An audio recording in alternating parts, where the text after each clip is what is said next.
Tarde, mi nombre es María Virtud de Berenguer Segura y vamos a leer Conceptos psicológicos para el obrero cristiano. ¿Cómo incorporamos nuestra experiencia, aprendizaje y memoria? Por Felipe Cortés. Aprendizaje. Aún en la actualidad, un número importante de personas piensa que aprendizaje es equivalente a estudiar.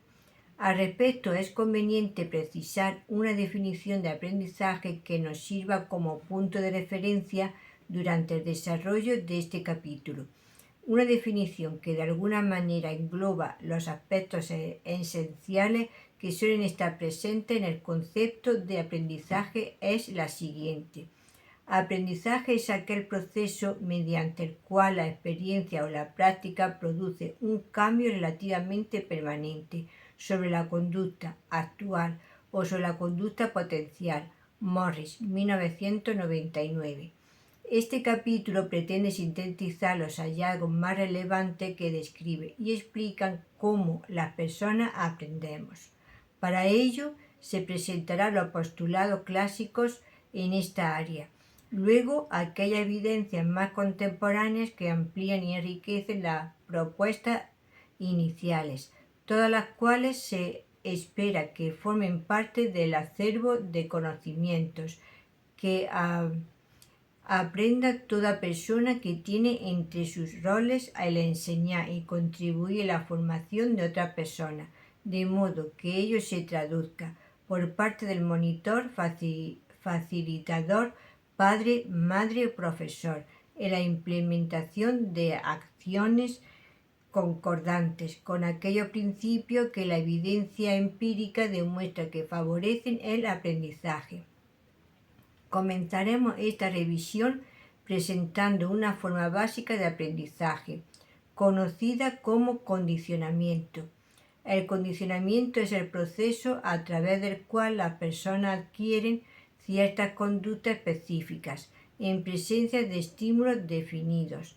Este tipo de aprendizaje se manifiesta en dos modalidades: condicionamiento clásico y condicionamiento operante.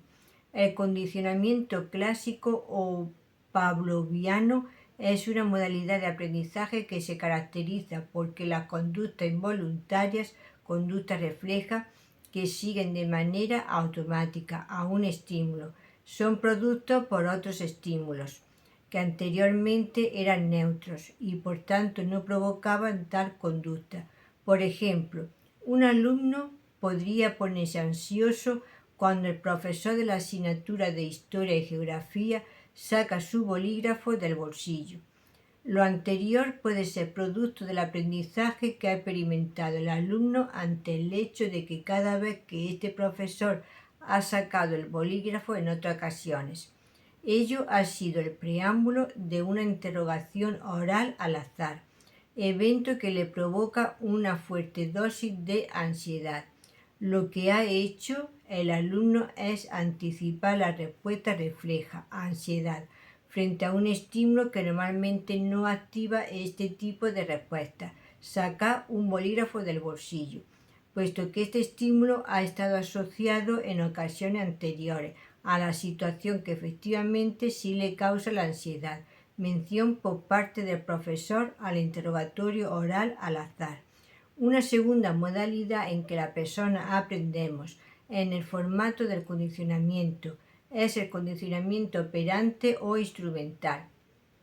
A través de esta modalidad, la conducta voluntaria previamente seleccionadas se emite en presencia de un estímulo específico, el cual originalmente no provocaba tal conducta, con el propósito de ganar una recompensa o evitar un castigo. Un ejemplo de esta modalidad de aprendizaje es cuando se enseña a un niño a vestirse por sí mismo o a anudar los cordones de sus zapatos después de una instrucción en tal sentido, tanto en el caso del condicionamiento clásico como del operante. La experiencia previa en presencia del estímulo específico, sacar el bolígrafo del bolsillo por parte del profesor o la instrucción al niño de que se vista solo o se anude los zapatos, provoca cambios en la conducta. En relación a esta modalidad de aprendizaje, Ergenan y Olson, 1993, citado por Morris, 1999, página 19, afirma que en general es mediante condicionamiento clásico que aprendemos cuáles tipos de elementos conduce a la supervivencia y cuáles no. Y es mediante el condicionamiento operante o instrumental que aprendemos cómo alcanzar o evitar objetos deseables e indeseables. Después de revisar el condicionamiento clásico y el operante, exploraremos formas de aprendizaje más complejas, que reciben el nombre de aprendizaje cognitivo, puesto que depende de los procesos de pensamiento y razonamiento. En esta modalidad de aprendizaje se encuentran el aprendizaje por insight y el aprendizaje observacional o vicario. Cuando una persona va a la pista de baile e imita los pasos de los bailarines profesionales que vio la noche anterior en la televisión, refleja evidencia del aprendizaje observacional o vicario. Al igual que el condicionamiento, el aprendizaje cognitivo es fundamental para la sobrevivencia, puesto que permite aprender qué eventos son inocuos y cuáles son peligrosos, sin tener que experimentarlos de manera directa. Nos permite aprender de las personas que vivieron hace cientos de años y permitirá a las personas dentro de cientos de años aprender de nuestras experiencias. Condicionamiento clásico. Experimento de condicionamiento por Pavlov. El condicionamiento clásico fue descubierto casi por accidente por Iván Pavlov, 1849-1936, fisiólogo ruso que estudió los procesos digestivos, puesto que los animales salivan cuando se les coloca alimento en la boca. Pavlov introdujo tubos en las glándulas salivales de los perros para medir la cantidad de saliva que producían al darles alimento. Sin embargo, notó que los perros salivaban antes de tener el alimento en el hocico. La sola visión del alimento los hacía salivar.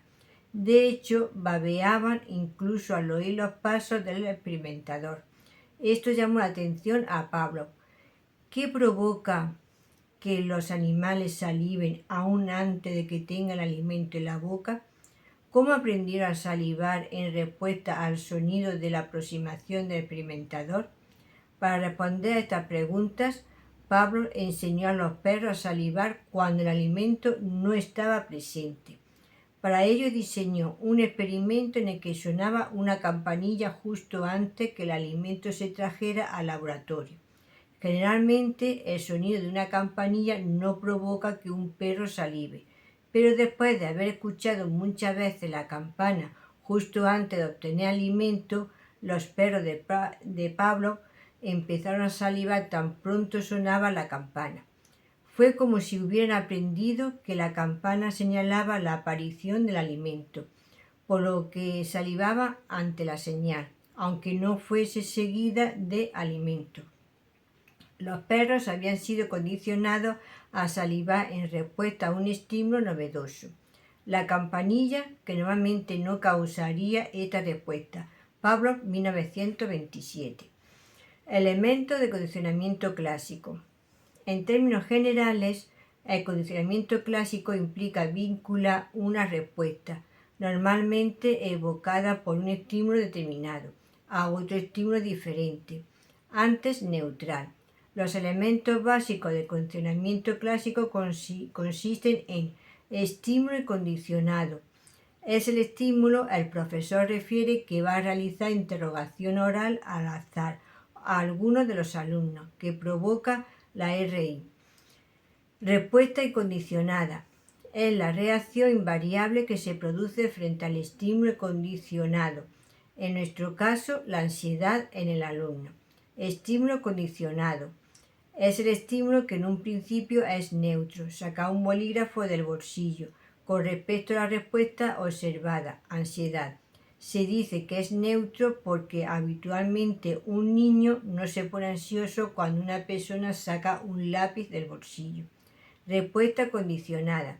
Es la conducta que aprende el niño en respuesta al estímulo condicionado. Por lo general, la RAI y la RC son versiones ligeramente distintas de la misma respuesta. La ansiedad es nuestro ejemplo. Esta conducta se produce después de presentar repetidamente el EC y el EI de manera simultánea. La asociación frecuente del EC y el EI produce la RC, condicionamiento clásico en seres humanos. Los seres humanos aprenden mediante condicionamiento clásico un conjunto de conducta, por ejemplo, a reaccionar con determinado tipo de pensamiento, emociones o estado de ánimo frente al recuerdo de un olor específico o la imagen mental de un rico pastel recién salido del horno, etc., sin tenerlo físicamente frente a uno. Las fobias o miedos irracionales a objetos, actividades o situaciones particulares, gatos, arañas, serpientes, lugares altos, lugares cerrados o grandes espacios abiertos, son otro ejemplo de condicionamiento clásico en seres humanos. En todos estos casos, un objeto neutro en un principio se vuelve temido después de asociarse repetidas veces con un estímulo que normalmente genera temor.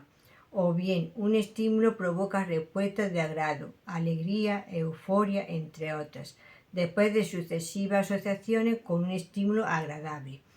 Muchos años después de estos hallazgos descritos por Pablo, Joseph Golpe pensó que así como los temores y ansiedades irracionales son aprendidos mediante condicionamiento clásico, entonces también debería ser posible desaprenderlos por medio del mismo mecanismo.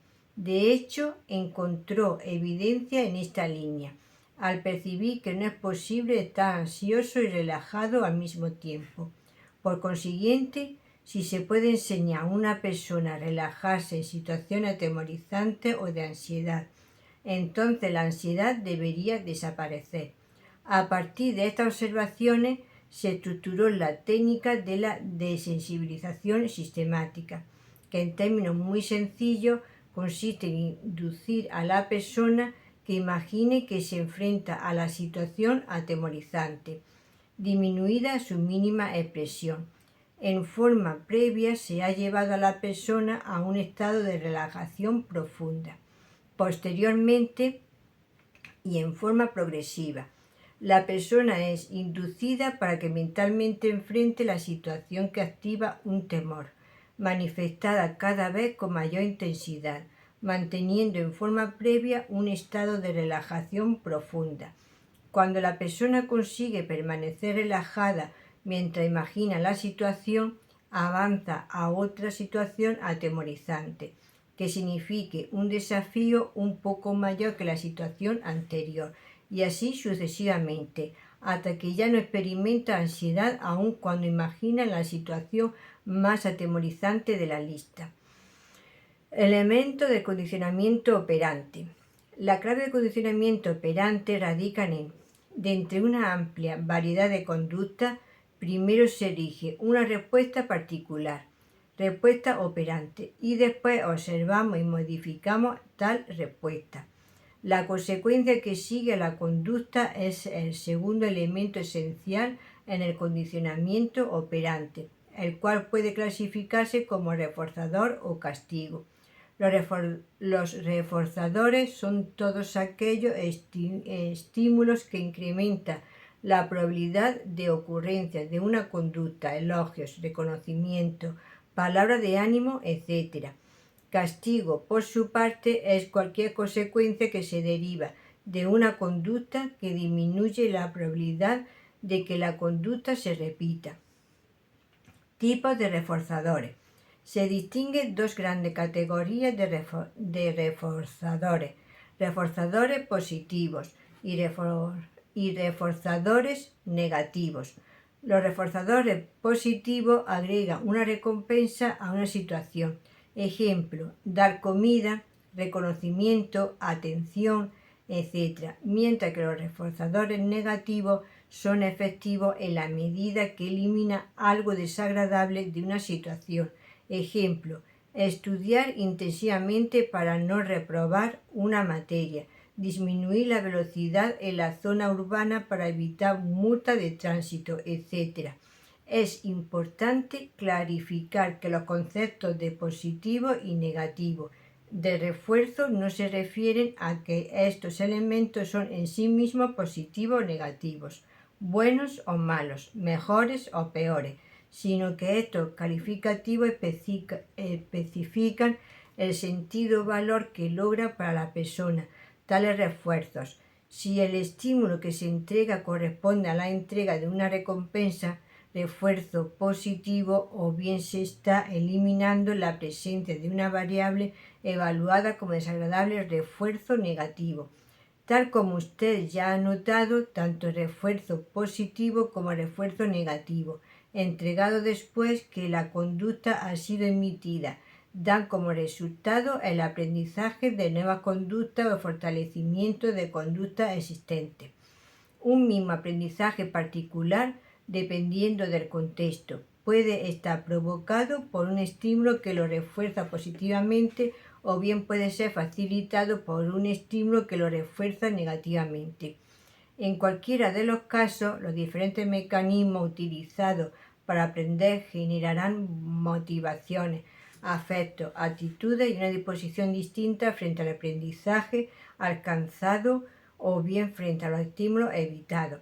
Ejemplo: un niño en edad escolar puede hacer sus tareas con el propósito de recibir una felicitación, refuerzo positivo, o bien para evitar una acción disciplinaria o castigo de parte de sus padres, refuerzo negativo. Si se regaña al niño por comer la comida con los dedos y el regaño se suspende cuando utiliza el servicio cuchara, cuchillo y tenedor, será más probable que utilice el servicio en el futuro.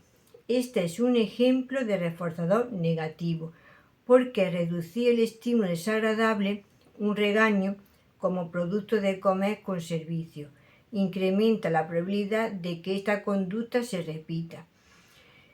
Y si al mismo tiempo añade un refuerzo positivo, qué buen niño, así es como los niños comen la comida, incrementa la probabilidad de que la nueva conducta ocurra de nuevo en el futuro. Castigo: el elogio, la comida, el dinero o una sonrisa, entre otros, son reforzadores positivos para muchos de nosotros. Cuando se producen después de alguna conducta, es más probable que nos conduzcamos de esa manera en el futuro, con el propósito de obtener tales refuerzos. Pero la conducta también puede controlarse por medio del castigo. Para muchos de nosotros, recibir una fuerte multa por circular a exceso de velocidad o por tirar basura en un lugar que no corresponde son castigos que acrecientan la probabilidad de que a futuro no nos excedamos en la velocidad permitida por la ley o que tiremos basura en cualquier lugar en el futuro. Ser rechazado de manera grosera cuando pedimos un favor a alguien hace menos probable que volvamos a pedirle un favor a aquella persona. En estos casos, las consecuencias desagradables obtenidas, castigos, hacen menos probable que la persona repita tal conducta.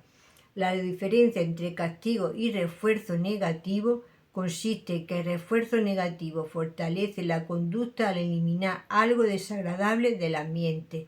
Por el contrario, el castigo añade algo desagradable al ambiente y de esta manera tiende a debilitar la conducta. Por ejemplo, emitir una conducta orientada a eliminar un sonido intenso y desagradable quizás sea reforzadora. Probablemente este resultado incentive a la persona a emitir esta conducta para eliminar futuros sonidos desagradables, como resultado del refuerzo que recibió. Activar de manera accidental un sonido intenso y desagradable tal vez sea un castigo. Como resultado, es menos probable que manifieste la misma conducta en el futuro. El ejemplo del párrafo anterior sugiere que el castigo funciona. Sin embargo, la mayoría de las personas consideran que hay situaciones en las que el castigo no funciona. Por ejemplo, ocurre frecuentemente que los niños se siguen portando mal, a pesar de ser castigados repetidamente. Algunos conductores continúan conduciendo de manera imprudente y no cumpliendo la ley del tránsito, a pesar de las repetidas multas. Parece necesario contestar la interrogante acerca de ¿qué es un castigo? Podemos definirlo como todo suceso cuya presencia disminuye la probabilidad de que la conducta vuelva a ocurrir. En este sentido, el solo hecho de poner atención a la conducta de alguien puede ser reforzadora, particularmente si la persona está necesitada de atención. El retiro de la atención reforzadora puede dar como resultado la eliminación de tal conducta. Dada esta aparente contradicción, es necesario clarificar ¿bajo qué condiciones funciona el castigo? 1. Castigo. Desde la perspectiva del aprendizaje, no es igual a castigo físico, sino que apunta a cualquier suceso cuya presencia disminuye la probabilidad de que una conducta particular se vuelva a emitir. 2. Debe ser contingente, es decir, debe ocurrir inmediatamente después que se emite la conducta que se desea eliminar. Si el castigo llega demasiado tarde, no será claro para la persona, niño o adulto, por qué está siendo castigado. 3. El castigo también debe ser específico, sin ser cruel. Por ejemplo, si un padre solo advierte a su hijo que no pelee con sus compañeros, el efecto será menor que si esta advertencia va acompañada de la especificación de que se quedará sin salir fuera de casa durante el fin de semana o que no podrá practicar su deporte favorito por cantidad de días, etc. Se ha verificado que la práctica de hacer más severo el castigo, en la medida que la falta continúa manifestándose en el futuro, no es tan efectiva como mantener un nivel constante de castigo. 4. El castigo efectivo es consistente o inevitable. El padre o madre debe tratar de castigar al niño todas y cada una de las veces que éste se porte mal. De otra manera, la mala conducta persistirá. 5. El castigo utilizado en forma apropiada puede cambiar la conducta rápidamente, lo que en algunos casos es muy importante. Por ejemplo, cuando al niño le gusta jugar en los enchufes, debe ser detenido de inmediato. En otros casos, algunos niños se lastiman a sí mismos, golpeándose la cabeza contra una pared o el rostro con los puños. En este caso, el castigo puede detener esta conducta autodestructiva. Pero aún en estos casos, el uso de castigo como forma de modificar conducta tiene su consecuencia. Alguna consideración a tomar en cuenta en relación al castigo. 1. El castigo solo suprime la conducta, no genera desaprendizaje de una conducta y tampoco enseña una conducta más deseable. Si desaparece el castigador o la amenaza de castigo, es probable que la conducta negativa vuelva a presentarse. Si no, considere el siguiente ejemplo. Los conductores que son multados por conducir a exceso de velocidad en una autopista probablemente disminuirán la velocidad cuando detecten a policía equipado con radar al otro lado del camino, puesto que la presencia de él o los policías introduce la amenaza de castigo. Sin embargo, tan pronto pasa la amenaza, los conductores tienden a acelerar nuevamente y retomar su anterior velocidad. Por esta razón, se reconoce que el castigo no es una buena técnica para fomentar cambios en la conducta en el mediano o largo plazo. 2. Frecuentemente, el castigo produce emociones desagradables que interfieren con el aprendizaje de la conducta que queramos enseñar, en lugar de interferir el aprendizaje de la conducta castigada. Por ejemplo, cuando un niño está aprendiendo a leer y el profesor o su padre lo regaña cada vez que pronuncia mal una palabra, ello podría atemorizarlo. Y en la medida que el niño se confunda y atemorice más, es muy probable que tienda a pronunciar mal cada vez más palabras, lo que originará regaños más frecuentemente. Con el tiempo puede resultar tan reprendido que ello desincentive la lectura. 3. Cuando una persona recibe castigo, ello de alguna manera parece constituirse en una justificación para infligir dolor a otra persona. Es como si la persona aprendiera a expresar conducta agresiva indeseable. Normalmente el castigo lleva a que la persona se moleste y cuando esto sucede la persona tiende a actuar en forma más agresiva y hostil. 4. Si es necesario emplear castigo para suprimir una conducta indeseable. Este se debe eliminar cuando se manifiesta una conducta más deseable, con el propósito de reforzar negativamente esa conducta. El refuerzo positivo, elogio, recompensa, debe utilizarse también para fortalecer la conducta deseada. Este enfoque es más productivo que solo el castigo, porque enseña una conducta alternativa que reemplaza a la castigada. El refuerzo positivo vuelve menos amenazante la situación de aprendizaje. 5. Como método para controlar la conducta, el castigo presenta una alternativa desagradable, puesto que frecuentemente se lleva a cabo de manera ineficaz y sus efectos secundarios no se eliminan.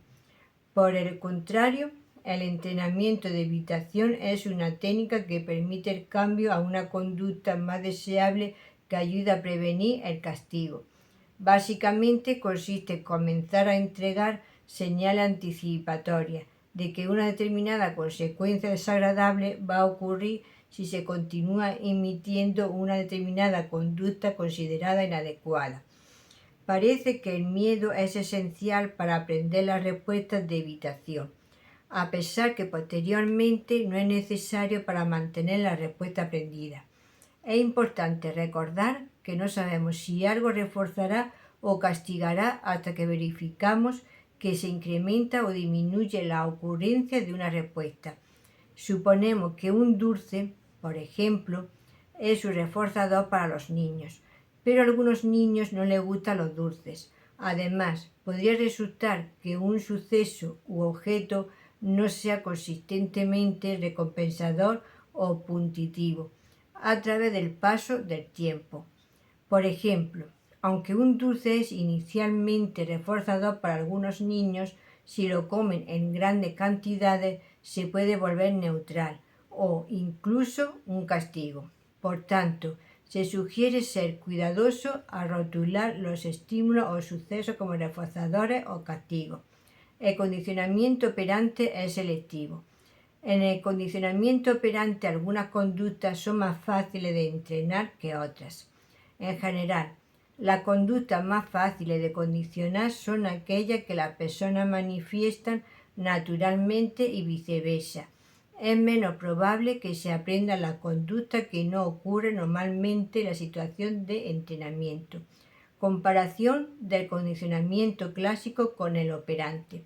El trabajo de Howard Ratchin y de James Mazur indica que la demora introduce incertidumbre, lo que significa que la demora representa, de algún modo, la posibilidad de que no ocurra el reforzador.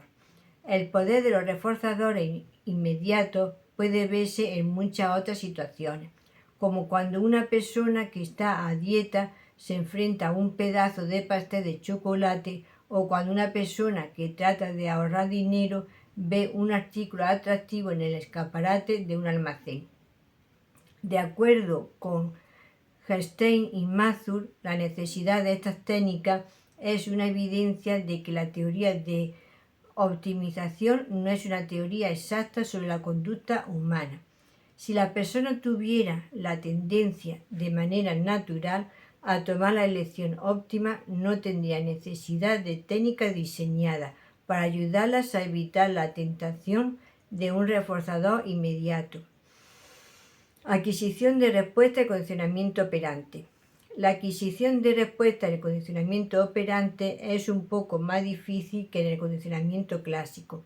En el condicionamiento clásico, invariablemente provoca la RI, que es la conducta que queremos unir al EC.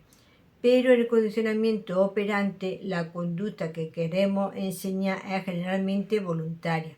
En consecuencia, conseguir que ocurra la conducta puede resultar problemático. A veces, simplemente se necesita esperar a que la persona presente la respuesta correcta. Por ejemplo, muchos bebés, de manera espontánea, emiten un sonido parecido a mamá durante sus balbuceos. Si los padres esperan lo suficiente, el sonido tal vez ocurra y entonces podrán reforzar al bebé con sonrisas y abrazos, a objeto de incrementar la probabilidad de que nuevamente diga mamá.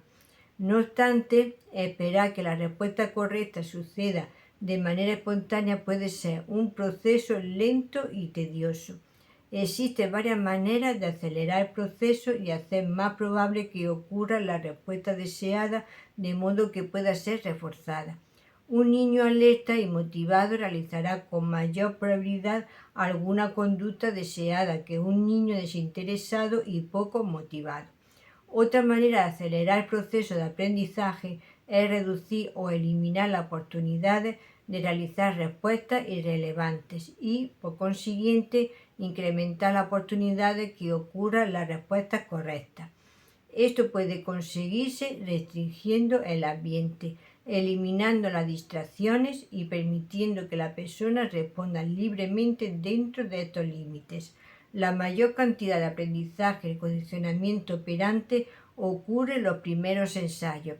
Los ensayos posteriores tienen efectos más limitados. Cada reforzador sucesivo produce un efecto menor. Finalmente, se alcanza un punto en el que el refuerzo continuo no entrega evidencia de que se esté generando más aprendizaje. Extinción y recuperación espontánea en el condicionamiento clásico. Una vez que se condiciona una respuesta, el aprendizaje persiste en forma permanente aunque el refuerzo se interrumpa. La evidencia señala que la respuesta disminuye de manera gradual, hasta que finalmente desaparece del todo. Este proceso se conoce como extinción. Ejemplo, si el sonido de la música en la película de terror no se asocia con sucesos atemorizantes, finalmente dejará de ponerse tenso y ansioso cuando escuche esa clase de música.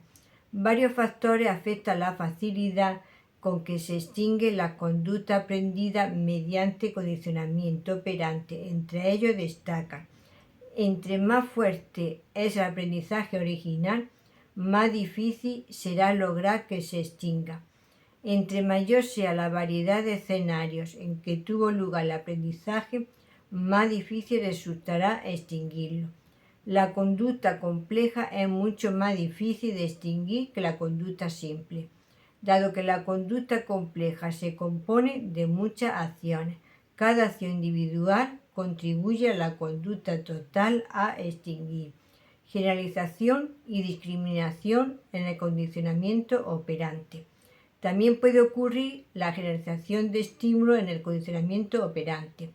Por ejemplo, un bebé que es abrazado y besado por decir mamá, cuando ve a su mamá, puede empezar a llamar mamá a cualquiera persona que esté cerca, incluyendo hombres y mujeres. Algo semejante puede suceder cuando frente al mismo estímulo se originan diferentes respuestas, aunque con una cierta semejanza. Por ejemplo, el bebé que dice mamá también puede llamarla gaga o babá. La capacidad para distinguir o discriminar entre estímulos parecidos también es importante, al punto que interesa no solo saber qué hacer, sino también cuándo hacer algo que tiene valor. Y ello se logra cuando solo se refuerza la respuesta deseada, específica. La discriminación es un elemento importante del aprendizaje.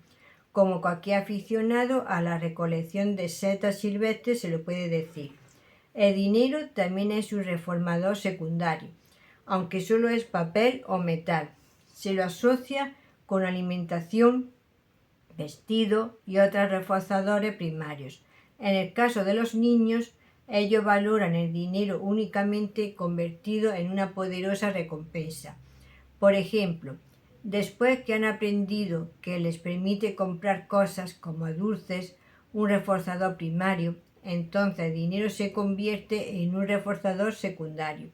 Es por medio que los principios de condicionamiento que estímulos asociados a un reforzador secundario adquieren propiedades reforzadoras. En esta condición están, por ejemplo, los cheques y tarjetas de crédito, que se encuentran ligados al dinero y poseen un potente efecto reforzador. Las contingencias son importantes. En un programa de razón variable, el número de respuestas correctas no es necesario para obtener el refuerzo. La máquina tragamonedas es un buen ejemplo de un programa de razón variable. Puede premiarlo, pero no tiene idea de cuándo lo hará, puesto que siempre existe la oportunidad de sacar el premio mayor. La tentación de seguir jugando es grande. La evidencia de que existen pocas diferencias entre el condicionamiento clásico y el operante respecto a fenómenos como la extinción y la generalización indica que el condicionamiento clásico y el operante podrían ser simplemente dos procedimientos distintos para alcanzar el mismo fin. Gears, 1975. De ser así, la existencia de la diferencia sería exagerada y se estaría prestando poca atención a las similitudes entre ambos. El aprendizaje ocurre en ambos casos y la naturaleza del aprendizaje permanece abierta a nuevas teorías, algunas de las cuales analizaremos en la siguiente sección. Aprendizaje cognoscitivo. Otros psicólogos enfatizan la importancia de actividades mentales como la atención, la expectativa, el pensamiento y el recuerdo como parte del proceso de aprendizaje. En otras palabras, ha aprendido mucho sobre manejar sin haber estado al volante de un automóvil. Aprendizaje observacional o vicario. Consiste en aprendizaje observando a modelos. Con esta modalidad, una persona puede aprender a utilizar una cortadura de pasto, a mostrar afecto, respeto, interés, hostilidad y agresión, entre muchas otras conductas. En ciertas situaciones, al eliminarse el modelo y por tanto no tener la oportunidad de verlo, ello puede impedir tal aprendizaje.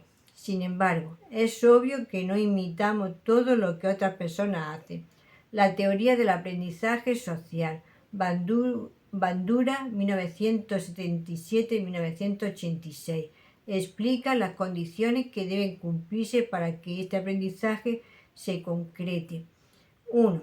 Se debe prestar atención a lo que hace el modelo. 2. La persona debe recordar lo que hizo el modelo. 3. La persona tiene que traducir lo observado en acción. Este último paso es relevante, puesto que no es posible confirmar que el aprendizaje ha ocurrido si no hay evidencia empírica de cambio a nivel de la conducta de la persona. El aprendizaje observacional se ve afectado por el refuerzo o el castigo vicario. Esto quiere decir que la disposición de la persona para realizar acciones aprendidas por observación depende, en parte, de lo que le ocurre a la persona que ha estado observando. Una aplicación práctica de lo anterior muestra relación con el aprendizaje que logran los niños cuando ven modelos en la televisión o en películas en las que se recompensa el uso de drogas, una conducta sexual promiscua, la agresión, etc., entre múltiples conductas peligrosas. Ello lleva a tener razones válidas para preocuparse respecto de lo que los niños aprenden cuando ven televisión sin la presencia de adultos, e incluso en ocasiones con la presencia de ellos.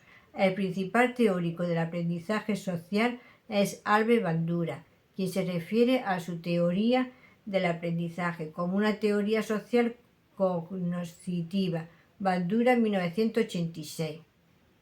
En un experimento clásico, Bandura, 1965, demostró que las personas pueden aprender una conducta sin ser reforzada por hacerlo y que el aprendizaje de una conducta y su ejecución no son lo mismo.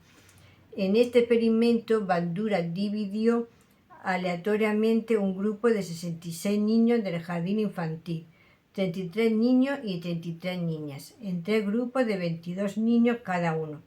Cada niño fue conducido individualmente a una habitación a oscuras en la que veía una película. En esta, un modelo adulto caminaba hacia un muñeco de plástico y le pedía que se quitara de su camino. Como el muñeco no obedecía, el modelo exhibía una serie de acciones agresivas, tales como poner al muñeco de costado, golpearlo en la nariz, exclamar ¡pum! Directo a la nariz, ¡pum! ¡pum! Golpearlo con un mazo de goma, patearlo por toda la habitación y arrojarle pelotas de goma. La película tenía un final distinto para cada de los tres grupos de niños. Un grupo de niños observaba que el modelo era recompensado por un segundo adulto, que traía muchos dulces, bebida gaseosa y lo premiaba. Este es un caso de refuerzo vicario. Los niños observaron a otra persona que era recompensada por su conducta agresiva. El segundo grupo de niños observaron al segundo adulto moviendo el dedo, regañando y castigando al modelo por su conducta. Este es un caso de castigo vicario. Los niños observan que otra persona es castigada por su conducta agresiva. Los niños del tercer grupo vieron la misma película, con la diferencia que al final el modelo que actuaba agresivamente no era reforzado ni castigado por su conducta. Inmediatamente después de ver la película, todos los niños fueron llevados individualmente a una habitación en la que estaban disponibles un muñeco, pelota de goma, un mazo de goma y otros juguetes. Al niño se lo dejaba por 10 minutos en la habitación, después de lo cual entraba un experimentador y le ofrecía regalos al niño a cambio de imitar o repetir la conducta que el modelo había hecho o dicho al muñeco. El análisis de los resultados reveló que A. Era más probable que los niños que observaron el modelo recompensado ejecutaran la conducta del modelo espontáneamente. B. Los niños de los tres grupos aprendieron lo mismo sobre cómo atacar al muñeco, puesto que cuando se le ofrecieron recompensas por demostrar lo que habían aprendido, los niños de los tres grupos imitaron la conducta del modelo igualmente bien y de manera exacta. C. Los niños de este estudio aprendieron la conducta agresiva sin ser reforzados por ello. En la práctica, los niños aprendieron incluso cuando el modelo no fue reforzado ni castigado por comportarse agresivamente. La conclusión que se saca es que a pesar que el refuerzo del modelo no es necesario para que ocurra el aprendizaje vicario, no obstante, ver a un modelo cuando es reforzado o castigado proporciona información que indica si la conducta es adecuada o no y muestra lo que probablemente podría sucederle a la persona que imite al modelo, lo cual parece incidir en el grado de disposición a replicar la conducta aprendida por observación. Bandura además sostiene que los seres humanos son capaces de fijarse a sí mismos estándares de ejecución y luego recompensarse o castigarse por alcanzar o fracasar al alcanzar tales estándares y pueden, por tanto, regular su propia conducta. ¿Pueden las personas aprender a modificar su conducta? Sí, para ello se requiere A. Especificar qué conducta se quiere aprender, la llamada conducta objetivo. Al respecto, se ha visto que se logran mejores resultados cuando se enfatiza la nueva conducta por adquirir, más que la conducta por eliminar.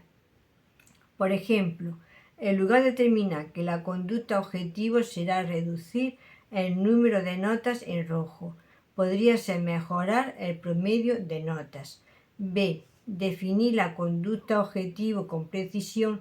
Exactamente qué se entiende por mejorar el promedio de notas.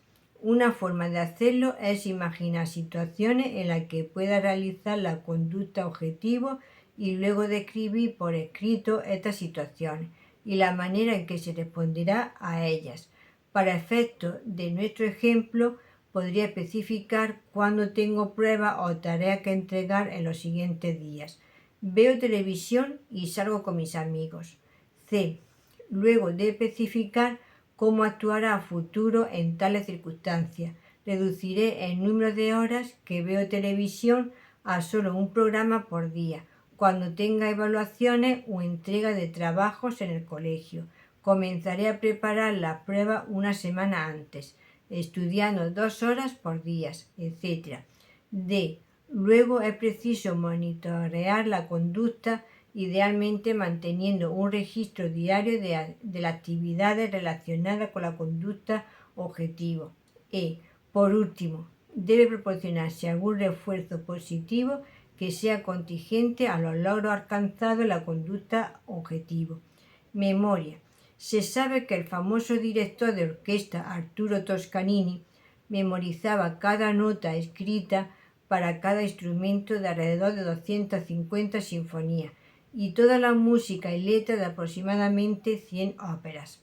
En una ocasión en la que no podía localizar la partitura del cuarteto número 5 de Joachim Raff, se sentó y la reprodujo totalmente de memoria, pese a no haber visto o interpretado la partitura en décadas. Finalmente, cuando encontraron la copia del cuarteto, se descubrió que, a excepción de una nota, Toscanini la había reproducido perfectamente.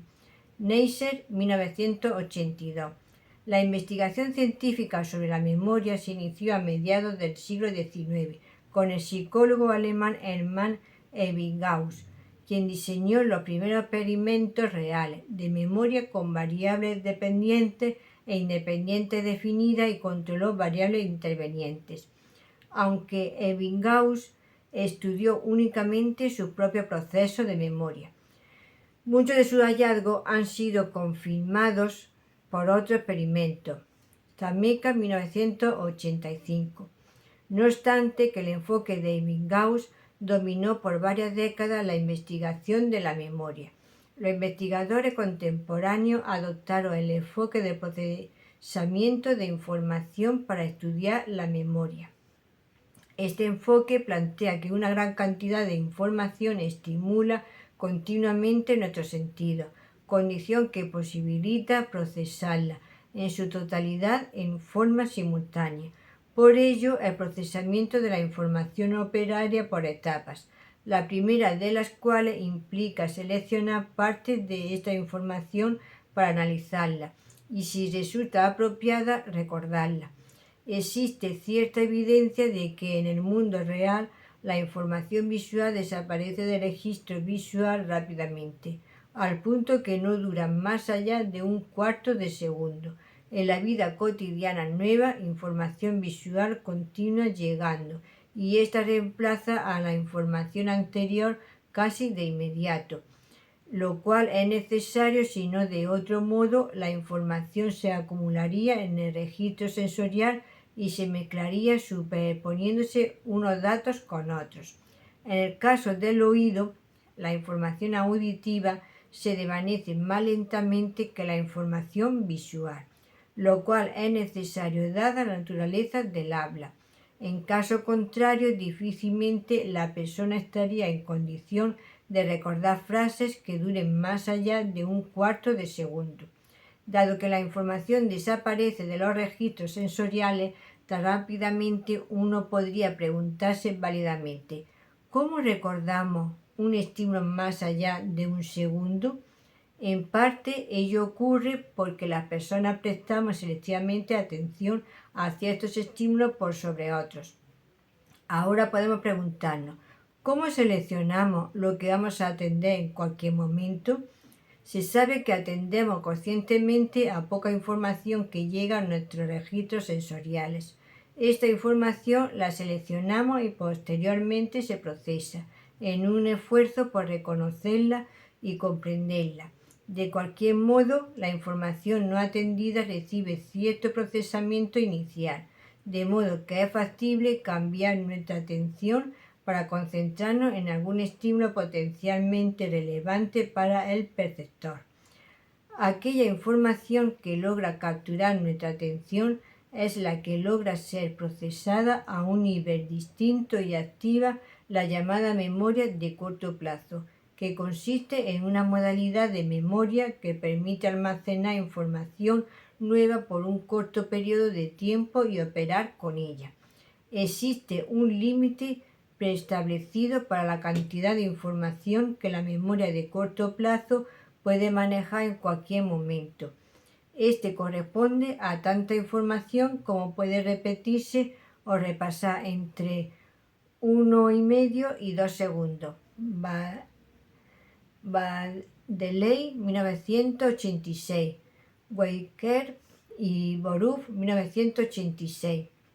En realidad, la capacidad de la memoria del corto plazo es verdaderamente mayor con la codificación visual que con la auditiva. Esto significa que las imágenes visuales tienden a codificarse y descifrarse en forma más eficaz que información auditiva en forma aislada. Retención y recuperación en la memoria de corto plazo. ¿Por qué olvidamos el material almacenado en la memoria a corto plazo? Según la teoría del decaimiento, el solo paso del tiempo provoca que la fortaleza del recuerdo disminuya. Por eso resulta más difícil recordar. Estudios posteriores, Shiffrin y Koch, 1978, revela que la interferencia también lleva al olvido de lo memorizado a corto plazo, y este proceso se hace más marcado cuando la nueva información es parecida a la anterior en alguna manera. ¿Por qué recordamos las cosas poco después que han ocurrido, pero las olvidamos en el paso del tiempo? Estudios han revelado que la información desaparece de la memoria a corto plazo en un lapso de 15 a 20 segundos, a menos que ella se repita o practique.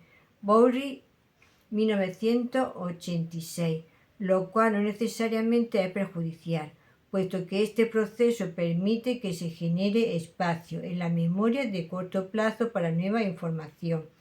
También permite que las personas no se sientan abrumados con información irrelevante, trivial o no necesaria en el momento presente. ¿Cómo mantener la información en la memoria por más de 15 o 20 segundos? Repaso por repetición. Si deseamos retener información por 1 o 2 minutos, el recurso más eficaz es el típico repaso. No es que esta metodología sea la más eficaz para recordar algo en forma permanente. Sin embargo, resulta muy útil para recordar algo durante breves lapsos de tiempo. A pesar que una persona no pueda recordar la información posteriormente, es muy probable que sí pueda reconocer la información cuando la escuche o utilice nuevamente. No obstante, la observación anterior, la evidencia empírica confirma que repetir un estímulo frecuentemente no siempre mejora el recuerdo. De hecho, ciertos experimentos muestran que no es la cantidad de repaso, número de veces que se repite algo, lo que incrementa el recuerdo, sino el tipo de repaso. En este sentido, pareciera que memorizar de manera mecánica es, en sí mismo, poco eficaz en el largo plazo. Repaso elaborativo. En consonancia con lo expresado precedentemente, se ha encontrado evidencia que apoya la tesis de que el repaso elaborativo incrementa la probabilidad de que se pueda recordar información por más tiempo. Postman, 1975. Esta modalidad de repaso consiste en relacionar la nueva información con algo conocido, es decir, con algo almacenado en la memoria de largo plazo. En este sentido, el proceso de repaso elaborativo constituye un procesamiento más profundo y significativo que la mera repetición mecánica. Craig y Lockhart, 1972. Memoria de largo plazo. Todo lo que conocemos o sabemos está almacenado en la llamada memoria de largo plazo, como la dirección donde vivimos, nuestras canciones favoritas, los números de teléfono que utilizamos frecuentemente, entre otros muchos conocimientos adquiridos. Ende Turbin, 1972-1985, propuso que la memoria de largo plazo puede dividirse en sistemas de memoria separados, memoria semántica y memoria episódica. La primera es aquella parte de la memoria de largo plazo que almacena hechos e información general, ¿Qué sucedió un 12 de octubre de 1492?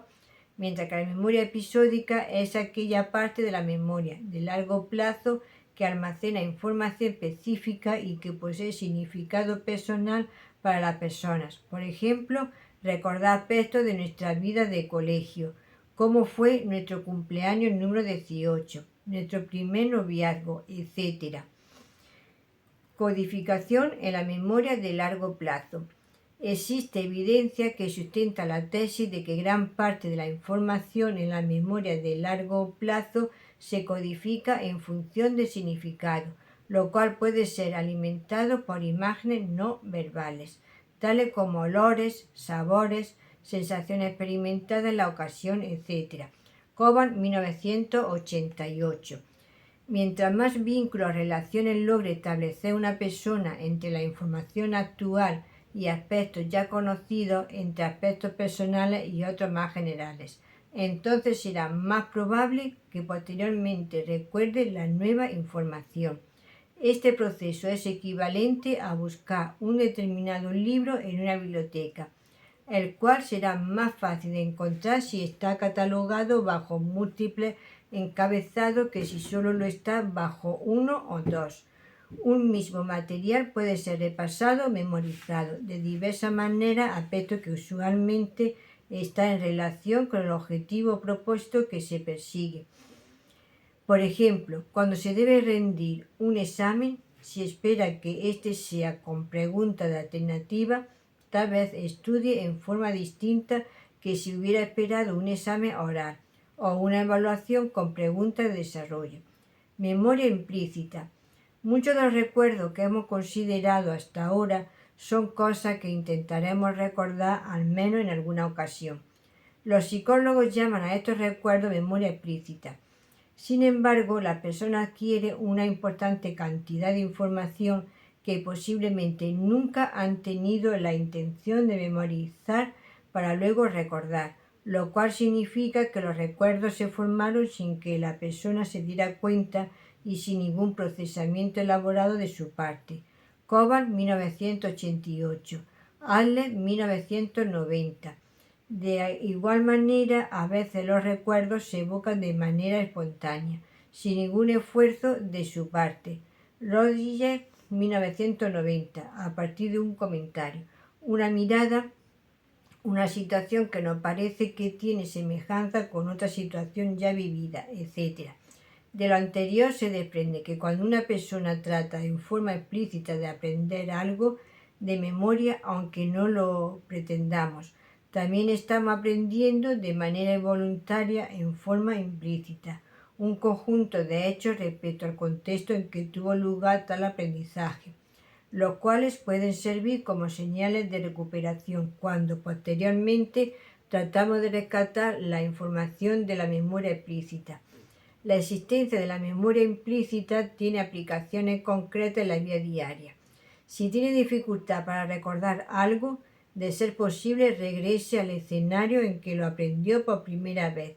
Si no es posible, trate de recrear el escenario de manera vivida en su mente, con tanto detalle como sea posible, incluyendo los pensamientos y sentimientos que tenía en ese momento. Almacenamiento y recuperación en la memoria de largo plazo. Para aprender algo exitosamente, es preciso evitar la interferencia entre un aprendizaje y otro, lo cual se logra generando las condiciones para que el nuevo material sea tan distinto como sea posible. Entre más diferente sea el nuevo tema respecto de otras cosas ya aprendidas, entonces será menos probable que se confunda con el material aprendido. Las investigaciones demuestran que el material en la memoria de largo plazo cambia con el tiempo. De hecho, es como si a través del paso del tiempo la persona inconscientemente reescribiese los recuerdos de sucesos pasados para ajustarlos a su punto de vista actual o a la visión que desean de ellos mismos. Esta memoria que reconstruye puede ser utilizada para autodefensa personal o social. Esto es cuando una experiencia no se ajusta a nuestro punto de vista acerca del mundo o de nosotros mismos. tendremos inconscientemente a ajustarlo o borrarlo completamente de la memoria. Este es el fenómeno general que Freud describió como represión.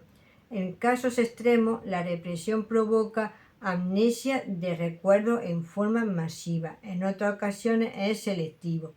La idea de que la experiencia y reacciones pasadas pueden afectar la memoria llevó a Frédéric Ballet en la década de 1930 a plantear su teoría de los esquemas, una teoría acerca de la manera en que las personas se valen de su experiencia y reacciones pasadas para organizar e interpretar sus percepciones en el presente.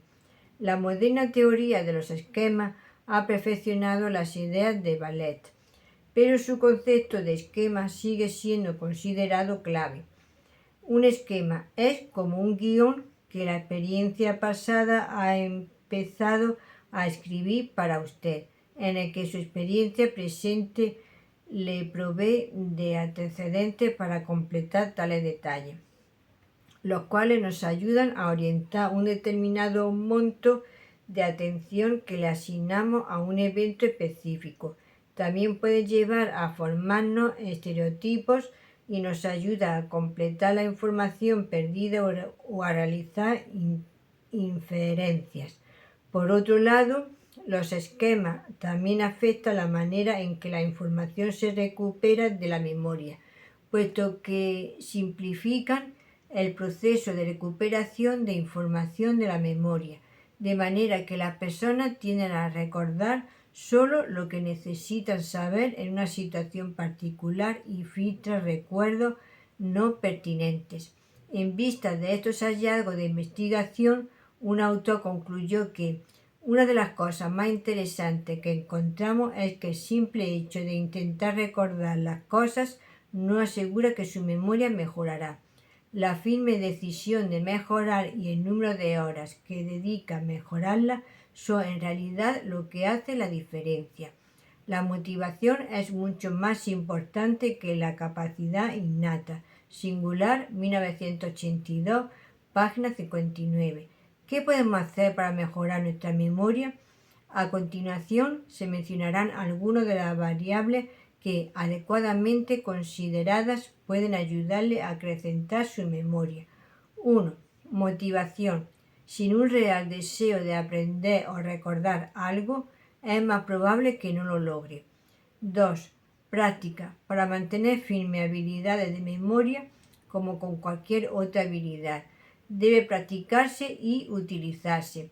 Los expertos en memoria recomiendan ejercicios como crucigramas, acrósticos, anagramas, etc.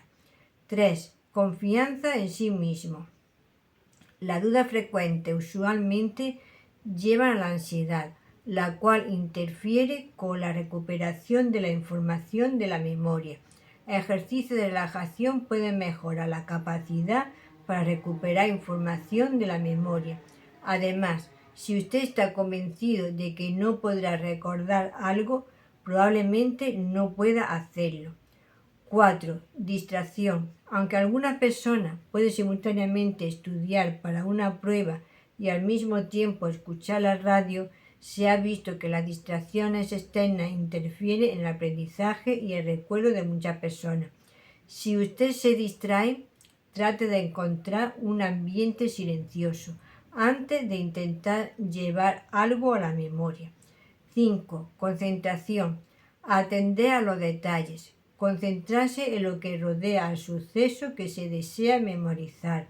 Prestar atención a sus emociones y otras variables asociadas al suceso le ayudarán a recordarlo. 6. Relación entre nuevo material y memoria de largo plazo.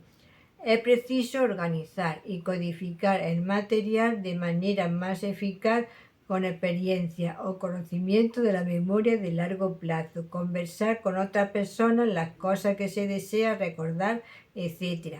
Es decir, mientras más estrechamente la persona puede relacionar la nueva información con la información ya existente en la memoria de largo plazo, podrá recordarla con mayor probabilidad, siempre que pueda crear una clave mnemotécnica para ayudarle a recordar algo.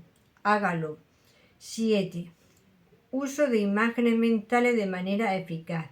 Las imágenes son una gran ayuda para recuperar información de la memoria. Siempre que pueda, forme imágenes mentales de artículos, personas, palabras o actividades que quiera recordar. Si tiene una serie de cosas que hacer, imagínese dejando un lugar y dirigiéndose al siguiente. Los oradores griegos y romanos utilizaban una técnica mnémica parecida para memorizar largos discursos. Visitaban casas o templos amplios y caminaban por las habitaciones en un orden definido, observando dónde estaban colocados dentro de cada habitación objetos específicos. Cuando el orador memorizaba el plano de la construcción y sus contenidos, caminaba por las habitaciones, colocando imágenes del material que quería recordar en diferentes sitios de las mismas. Para recuperar el material en la secuencia correcta durante el discurso, el orador se imaginaba yendo ordenadamente por las habitaciones en orden y, por asociación, recordaba cada punto de su discurso, conforme llegaba a cada objeto y a cada habitación. 8. Uso de indicios de recuperación eficaces. Entre más indicios de recuperación tenga la persona, es más probable que recuerde algo.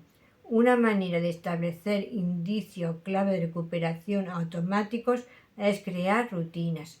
Por ejemplo, cuando usted llega al colegio, toma el libro de clases. Así, cuando se pregunte ¿dónde está el libro de clases?, el hecho de que como parte de su rutina usted tome de entrada el libro de clases le servirá como indicio de recuperación. Si quiere recordar que tiene que hacer algo antes de retirarse del colegio y la jornada de hoy, puede dejar una nota de gran tamaño con el libro de clases, de modo que cuando vea el objeto extraño, eso le ayude a recordar lo que quería hacer antes de retirarse. 9. Depender en exceso de la memoria. Dado que la memoria humana no es perfecta, parece conveniente anotar las cosas que desea recordar, pegar una nota o lista de esas cosas en un lugar visible. Si fue testigo de un hecho inusual, anote inmediatamente, en forma tan detallada como pueda, todo lo que haya percibido o escuchado. Después puede utilizar su informe escrito para refrescar su memoria periódicamente. Si te ha gustado, le puedes dar a la campanita y un like, así recibirás notificaciones. Y también puedes dejar un comentario en el número de teléfono 624 59 3636.